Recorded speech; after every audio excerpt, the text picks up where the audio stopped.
Salut et bienvenue une fois de plus sur cette chaîne. Aujourd'hui, nous allons aborder la deuxième vidéo de cette petite série dans laquelle nous apprenons à créer un jeu vidéo et à programmer un algorithme de machine learning avec le langage de programmation Python. Dans la vidéo précédente, nous avons mis en place le jeu Pong à l'aide de la librairie Pygame en utilisant la programmation orientée objet. Si vous n'avez pas encore vu cette vidéo, je vous mets le lien en description ou quelque part là-haut. Dans cette vidéo, nous allons modifier la classe Paddle que nous avons créée précédemment afin de permettre à l'ordinateur de pouvoir contrôler un joueur. Et pour faire cela, nous allons utiliser un programme de machine learning, plus précisément un algorithme d'apprentissage supervisé. Et tout ça, je vous montre juste après le générique.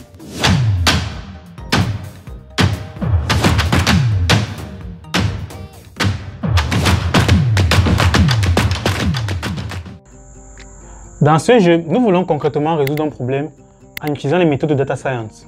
Donc, essayons d'abord de comprendre le problème qui nous est posé. Donc, nous avons la balle qui est caractérisée par la position de son centre X et Y, sa vitesse Vx et Vy et également son rayon. Nous avons également le joueur qui est caractérisé par sa position en X et sa position en Y.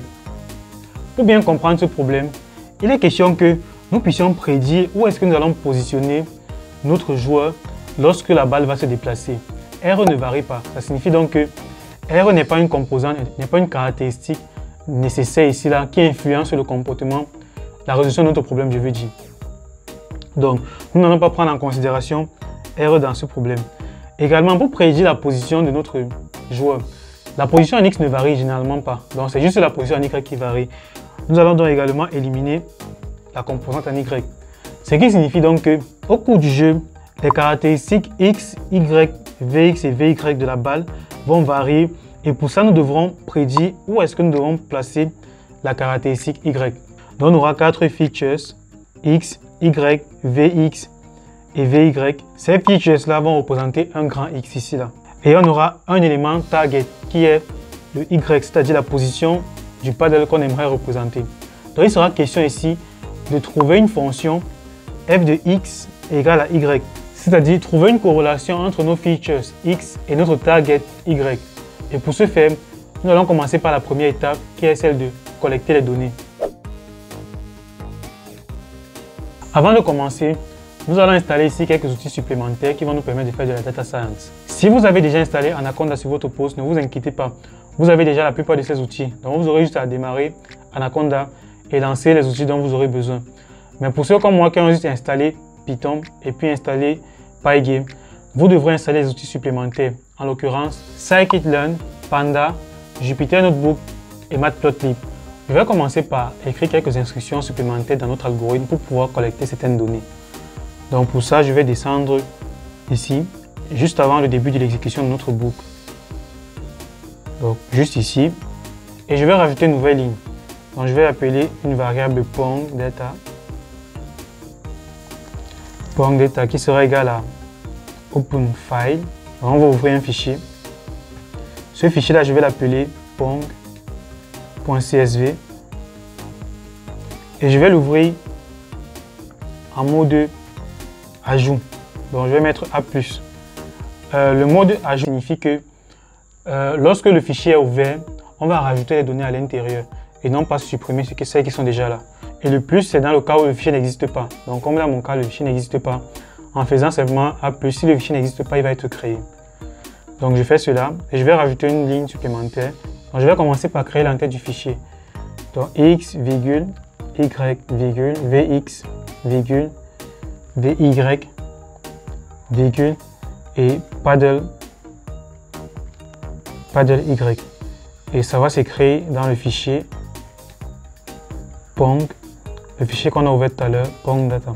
Donc, une fois que ceci est fait, je vais me rendre tout en bas de ma page pour récupérer les données dont j'aurai besoin. Donc, après l'exécution de notre clock, donc je fais print à ce niveau.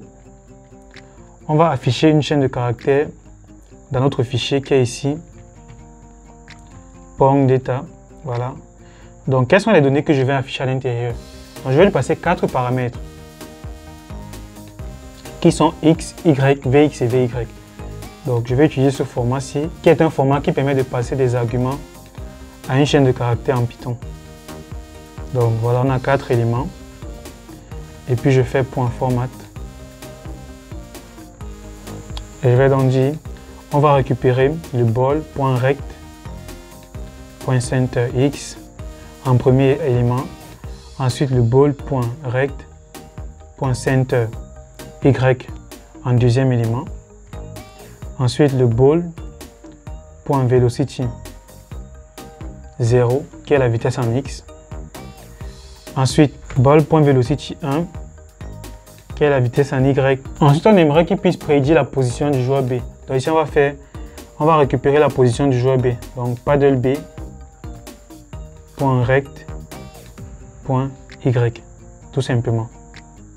Et donc ça fait 5 éléments. On va revenir ici et rajouter un élément passant en paramètres. Ici c'est bon, on peut débuter le jeu. Le jeu va enregistrer les paramètres. Donc je vais ouvrir ceci pour que vous puissiez voir comment le fichier est créé. Et là, je lance le jeu. Comme vous pouvez le voir, il a déjà créé le fichier.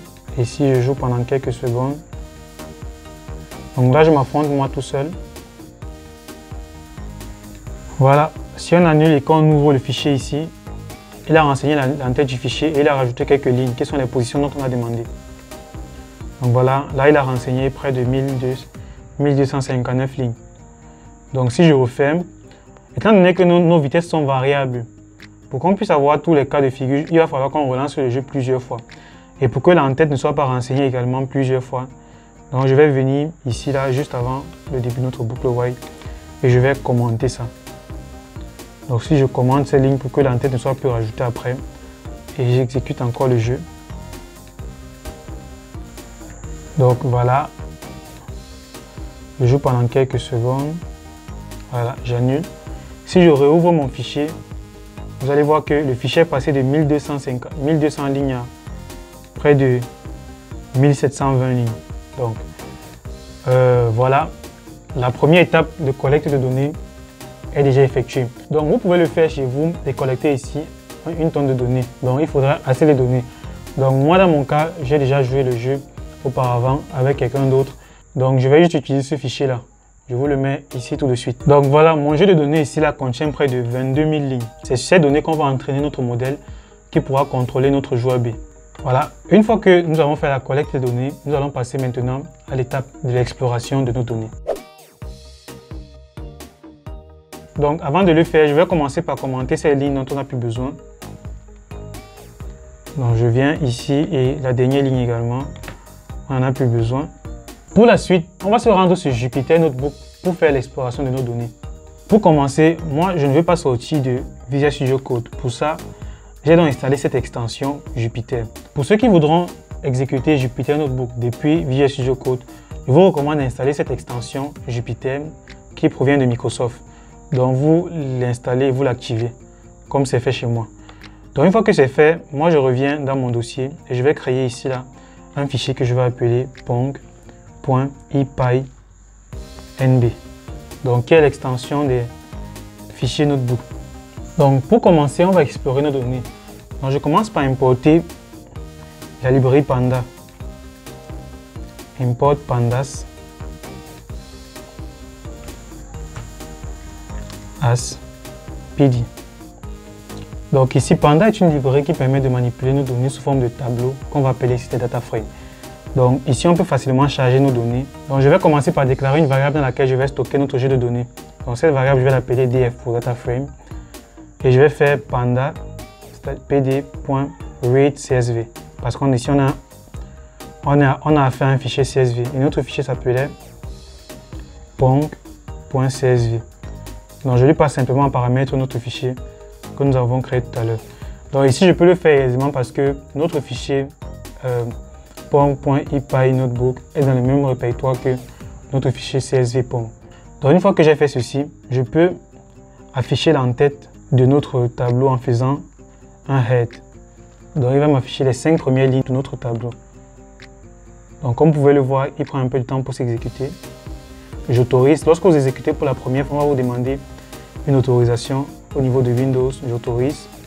Et voilà, il nous affiche les 5 premières lignes de notre data frame. Donc à ce niveau, on peut remarquer déjà qu'il a bien précisé l'entête comme nous l'avons remarqué dans notre fichier CSV. on a X, Y, VX, VY et paddle Y. Et là, on a une colonne qui montre le numéro de chaque ligne. Donc, on pourra extraire chaque ligne en utilisant son numéro de ligne. Donc, ensuite, nous pouvons rajouter une ligne supplémentaire pour décrire notre data frame. Donc, on va utiliser dataframe.describe pour comprendre un peu ce que contient notre data frame. Donc, si je fais dataframe.describe, on peut constater ici là que notre data frame contient exactement 22 526 lignes. Donc ici, on a la moyenne des éléments, on a la valeur minimale et la valeur maximale, et également d'autres éléments qui peuvent nous servir. Ce qu'il faut savoir, c'est que lorsque la balle se déplace ici, là, elle peut prendre la même position plusieurs fois. Et donc, que cela se répète n'est pas vraiment très utile pour nous.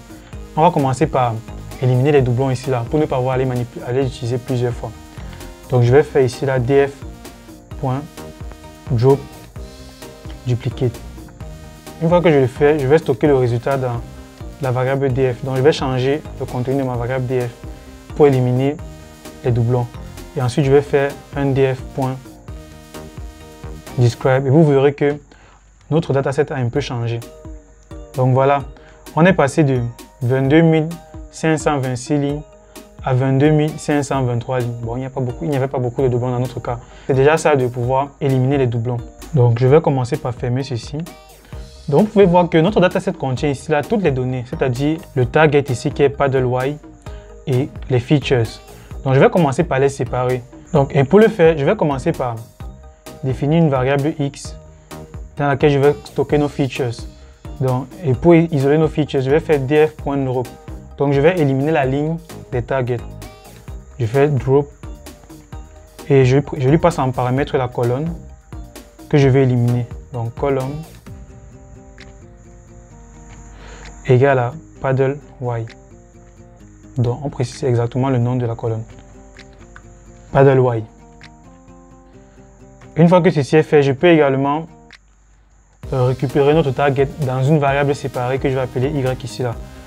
Je peux juste récupérer la colonne F et pour ce faire, je précise juste le nom de la colonne entre les crochets. Donc je fais paddle Y.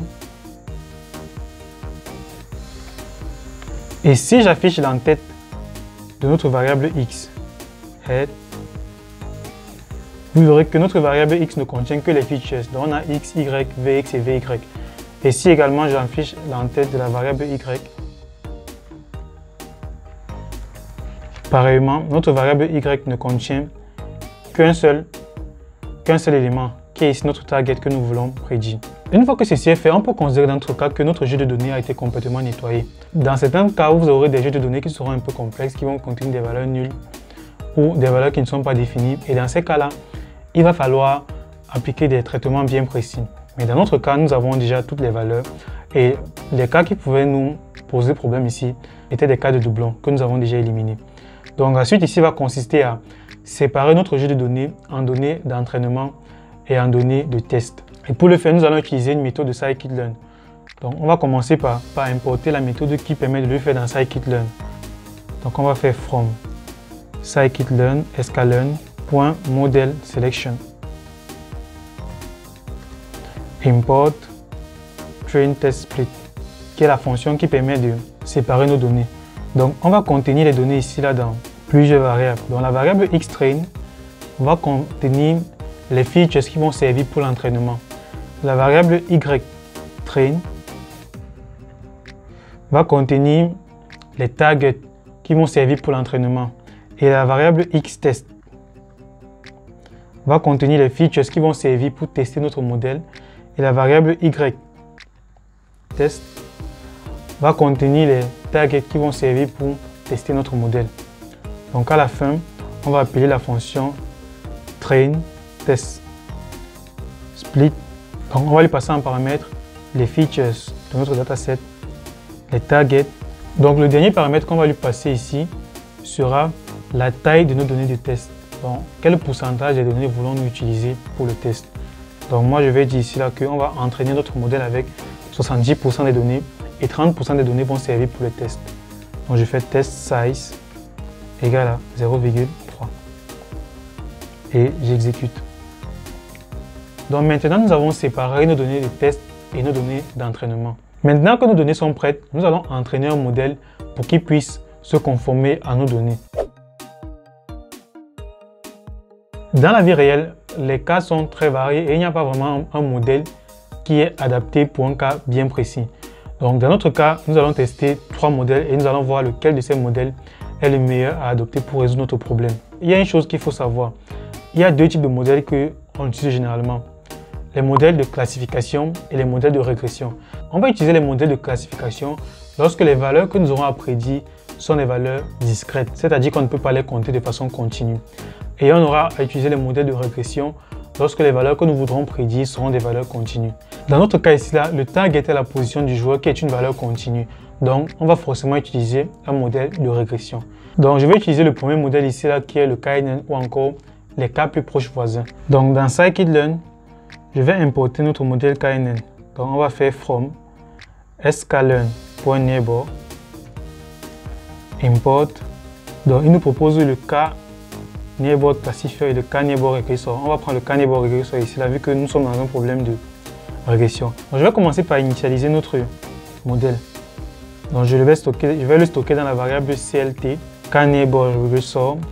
Je lui précise le nombre de plus proches voisins que j'aimerais utiliser. Donc, n neighbor ici, je vais le définir à 4 dans notre cas.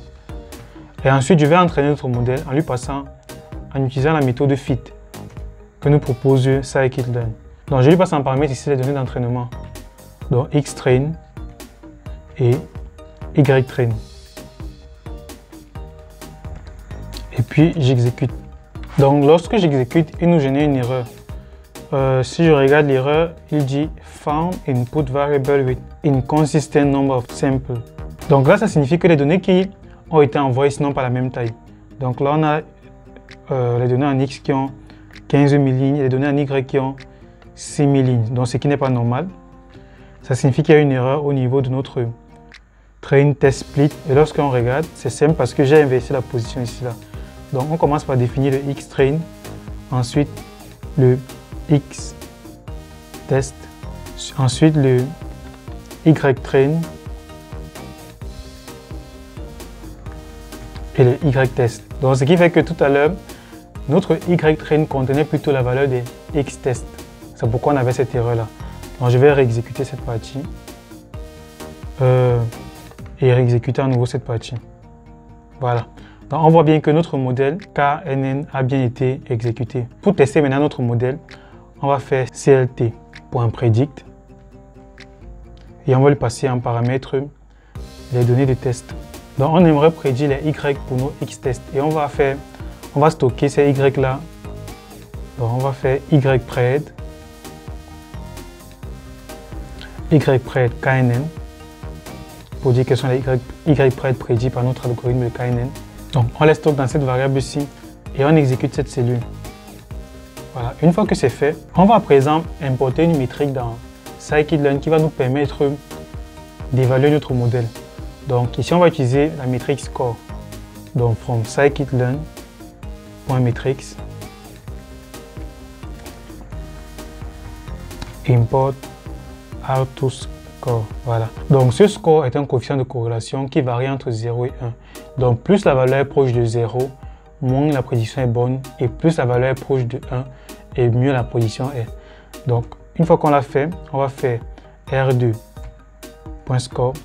On lui passe 2 paramètres dans le ytrue qui sont les valeurs qui auraient dû être prédites et ypred qui sont les valeurs qui ont été prédites. Dans nos valeurs qui auraient dû être prédites, on va lui passer le ytest ici là et les valeurs prédites par notre modèle.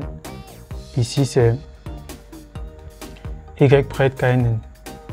Et si on affiche ça, vous voyez que notre modèle nous donne un score de 44%.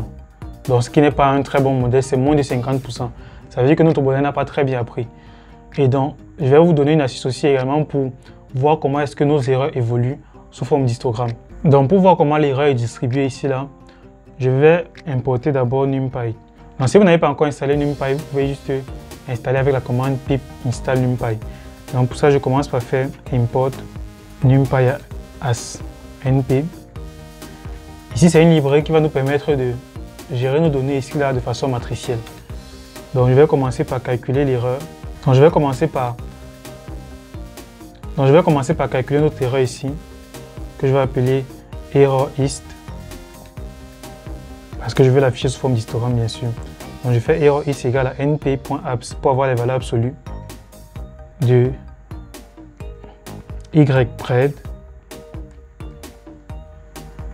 de ytest moins ypred knn, en faisant la différence entre la valeur qui aurait dû être prédite et la valeur qui a été prédite. Ça va nous permettre ici d'avoir l'erreur. Une fois que j'ai calculé l'erreur, il va falloir que j'affiche l'erreur maintenant. Donc pour ça, je vais importer la librairie matplotlib, qui est une librairie qui nous permet de visualiser nos données. Donc je vais faire import matplotlib.pyplot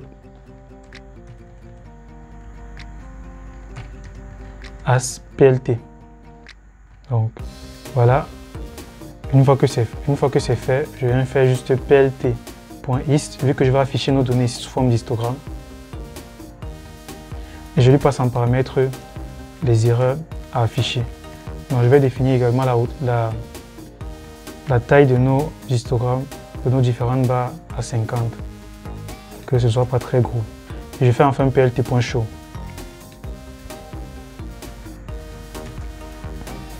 Je compile, on attend un moment et voilà.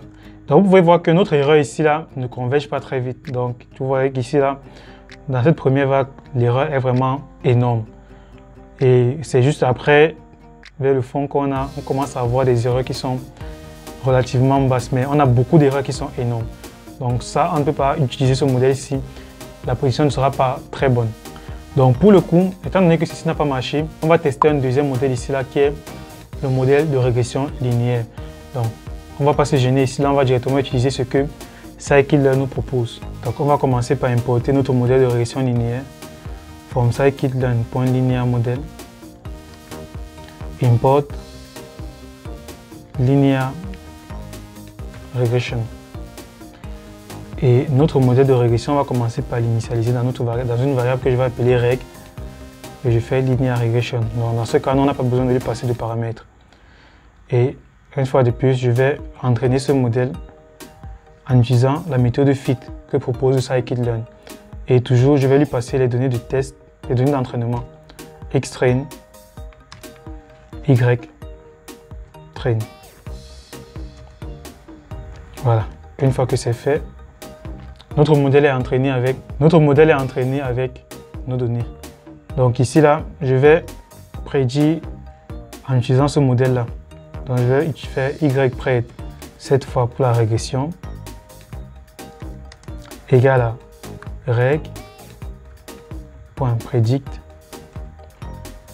et je lui passe en paramètre nos données de test.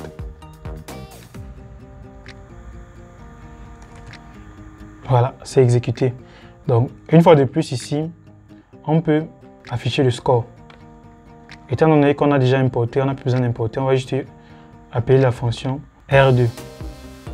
Donc ici, on lui passe en paramètre ytest qui ne change pas, mais ypred ici a changé, ce n'est plus le même.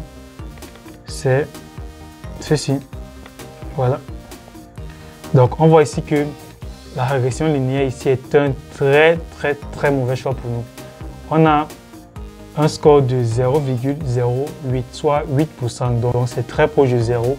Donc on va du coup l'ignorer, mais on va quand même visualiser l'erreur dans ce cas. Donc je vais réutiliser ces quelques lignes de code que nous avions ici en haut.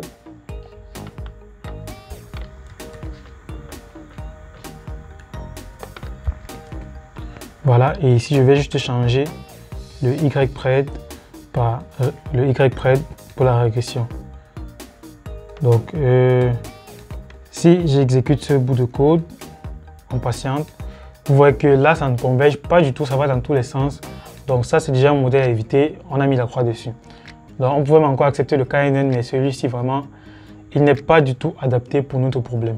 Donc le dernier modèle pour cette vidéo sera le Random Forest. Donc ce sont des modèles que j'ai testés avant, mais vous pouvez tester d'autres modèles si vous voulez. Scikit-learn propose vraiment un multitude de modèles. Donc une fois de plus, on ne va pas se casser la tête, on va juste utiliser ce que scikit-learn nous propose. Donc ici on va faire from scikit-learn.ensemble import random forest Donc on nous propose ici le random forest pour la classification et pour la régression. Donc nous sommes dans un problème de régression ici. Donc on va choisir le random forest regressor. Donc je vais appeler ceci RFR pour random forest regressor. Et je vais commencer par l'initialiser. Donc ici il n'y a pas besoin de paramètres. Et pour l'entraîner, je vais faire RFR.fit. Et je lui passe en paramètre les données d'entraînement. Xtrain, Ytrain.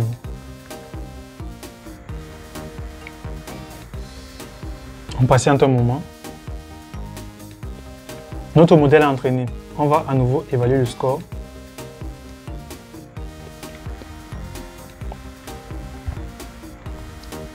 Donc, avant d'évaluer le score, on va d'abord prédire nos données. On va faire ypred RFR autant pour moi égale à rff.predict. Et on va prédire avec nos données de test Xtrain. Xtest autant pour moi. Voilà, on a fait la prédiction. Maintenant, on va calculer le score. Donc on passe toujours en premier paramètre les données de test, les vraies données de test et les données prédites. Dans notre cas ici, c'est RFF. Et hop, là, le score, il est vraiment meilleur par rapport aux autres qu'on avait. Donc vraiment, le random forest ici, là, sera la méthode qui sera le plus adaptée pour notre cas. Donc, on voit déjà un score de 92%. Donc voilà, si on observe la courbe d'erreur, donc je vais coller ceci là et je remplace ça par RFR autant pour moi. On affiche la courbe d'erreur. Patiente un moment. Voilà. Comme vous pouvez le voir, contrairement aux autres, là la fonction converge très vite. Donc on voit qu'on converge très vite vers une erreur qui est proche de 0. À partir de 50, on a déjà des erreurs qui sont très proches de 0. Donc on voit ici là que notre jeu de données marche très bien avec le modèle Random Forest. Donc l'étape suivante va consister à intégrer cela maintenant dans notre programme. Donc pour le faire, on ne va pas se casser la tête, on va juste recopier les lignes qu'on aura déjà mises ici là. Mais pas toutes les lignes, juste celles qui vont nous servir. Donc je peux revenir dans notre code. Donc avant de faire quoi que ce soit, on va copier les lignes qu'il nous faut juste avant le début de l'exécution de la boucle. Donc ici, on a déjà besoin de charger nos données avec Panda. Donc on peut récupérer cette partie ici déjà et on va coller ça là. Donc une fois qu'on a récupéré les données, ceci n'est pas utile pour nous, ça ne va pas nous servir. Donc on va passer. Donc ça là, séparer nos features et notre target, on en a besoin. Donc on va récupérer ça pour l'intégrer dans le code. Donc séparer les données en données de test et en données d'entraînement. Étant donné qu'on a déjà entraîné notre modèle ici et on connaît quel est le modèle qui est le mieux adapté pour nous, donc on n'aura plus besoin de les séparer. Donc on va utiliser directement sur tout le jeu de données pour que ça marche encore mieux. Donc on va skip ça. On va récupérer cette partie ici et on va le coller là. Donc ce qu'on va changer, c'est Xtrain et Ytrain. Étant donné qu'on ne sépare plus notre modèle ici là, on va directement utiliser les données de notre dataset X et Y. Donc maintenant que notre modèle est entraîné, il faudrait maintenant qu'on puisse récupérer la position de la balle et le passer à notre modèle pour qu'il puisse prédire la position du joueur B. Donc pour le faire, je vais commencer par créer un data frame que je vais appeler toPredict. Et ce data frame là va contenir juste l'entête de notre data frame de base. Donc c'est un data frame qui est vide pour le moment. Donc je vais descendre dans notre code juste après la partie qui permet de faire le déplacement des joueurs. Donc je vais rajouter ce bout de code là et je vais créer une variable que je vais appeler value toPredict, donc qui sera la valeur à prédire ici là. Value toPredict qui sera la valeur qu'on aura ajoutée dans notre data frame. Donc je fais toPredict.append. Donc je vais l'ajouter dans notre data frame et ici je vais ouvrir les crochets. Donc en X point A pour coordonner ball.rect.center. X. Ensuite, en Y. Ensuite, en Y, ce aura pour coordonnées ball, point rect, point center, Y. Ensuite, sa vitesse en X, Vx, sera définie par ball, point velocity, 0. Pareillement pour sa vitesse en Y, qui sera définie par ball.velocity 1. Donc ceci va permettre de récupérer les caractéristiques de la balle à un instant T lors de l'exécution du jeu et à le passer à notre data frame qu'on va pouvoir utiliser pour la prédiction. Donc une fois que c'est fait, je vais lui passer un dernier paramètre qui sera ignore index à true. Donc une fois que ceci est fait, je vais déclarer une variable que je vais appeler moveTo. Ce sera le point où il faudra déplacer notre joueur B. Donc moveTo sera égal à notre modèle ici qui s'appelle RF. R.predict. Donc ce sera la position du point à prédire. Value to predict. Voilà. Une fois qu'on a pu prédire la position où est-ce qu'on a déplacé notre joueur, il faudra maintenant qu'on puisse le déplacer. Et donc pour ça, nous allons modifier la classe paddle que nous avons définie tout à l'heure pour permettre à notre programme d'IA de pouvoir contrôler le paddle. Donc on va revenir un peu plus haut et on va créer une nouvelle méthode que je vais appeler cette fois-ci Move with AI. Voilà. Donc une fois de plus, je vous conseille de mettre pause à ce stade et de réfléchir sur comment est-ce que pourra se faire cette méthode-là afin de pouvoir vous exercer vous-même. On va continuer. Pour ceux qui auront trouvé, n'hésitez pas à me le dire dans les commentaires et de me proposer l'approche que vous avez utilisée si vous avez utilisé une approche différente. Donc pour commencer, je vais d'abord passer en paramètre notre objet et ensuite le point où est-ce qu'on doit déplacer notre paddle. Donc je vais le mettre à toMove. Ok. Je vais retirer le mot-clé pass, qu'on n'ait pas d'ambiguïté. On déplace notre objet à la position, c'est-à-dire self.rect.y égale à toMove, tout simplement. Donc maintenant, n'oublions pas les contraintes qui étaient posées. Étant donné que cette fonction va permettre de déplacer dans tous les sens, ça pourrait être en montée ou en descente. Donc il faudra qu'on rajoute ces deux conditions-ci à notre fonction pour qu'il n'y ait pas d'ambiguïté. On rajoute ceci et on va rajouter également celle-ci. Voilà. C'est tout pour cette fonction. Normalement, dites-moi dans les commentaires si vous avez pu trouver. Donc je descends tout en bas où nous avons rajouté cela. Je vais commenter cette partie qui permet de contrôler le joueur avec les touches montée et descente. Et puis, je vais rajouter ici là, le contrôle du joueur B par l'intelligence artificielle. Donc on va faire paddle B.move with AI et on lui passe en paramètre la position où est-ce qu'il doit se placer. Donc qui est celle qu'on a prédit tout à l'heure, moveTo. Voilà. Donc c'est terminé. Maintenant nous pouvons exécuter notre jeu pour voir comment ça marche. Donc on voit que le programme s'arrête et se ferme immédiatement. Donc il nous signale Invalid Rect Assignment. Ça signifie qu'on a assigné une mauvaise valeur. Donc le problème ici est que la valeur moveTo qui est renvoyée est un tableau. Donc il faudrait qu'on extrait la première valeur, c'est-à-dire la valeur de l'élément qu'on a prédit. Donc pour cela, on va juste rajouter ici là 0 pour sélectionner la première valeur qui est la valeur qui nous intéresse. Donc ici j'exécute à ce niveau. Donc on voit que le programme donne très bien et comme vous pouvez le constater, voilà, je joue juste avec une main. C'est moi qui contrôle le joueur A.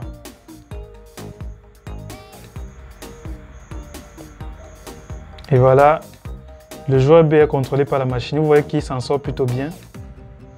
Il réussit à trouver les positions. Voilà.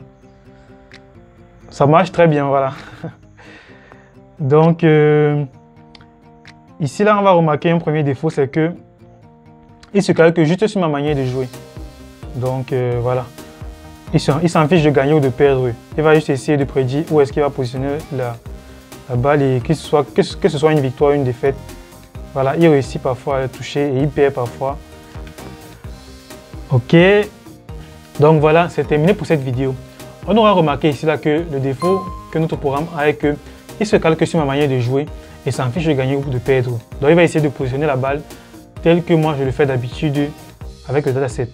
Dans la prochaine vidéo, qui sera d'ailleurs la dernière de cette petite série, nous allons utiliser une approche d'apprentissage par renforcement et vous verrez que le programme intégrera ici la notion de gagner et de perdre et il apprendra vraiment cette fois-ci. Merci de nous avoir suivis jusqu'ici et à très bientôt. D'ici là, portez-vous bien.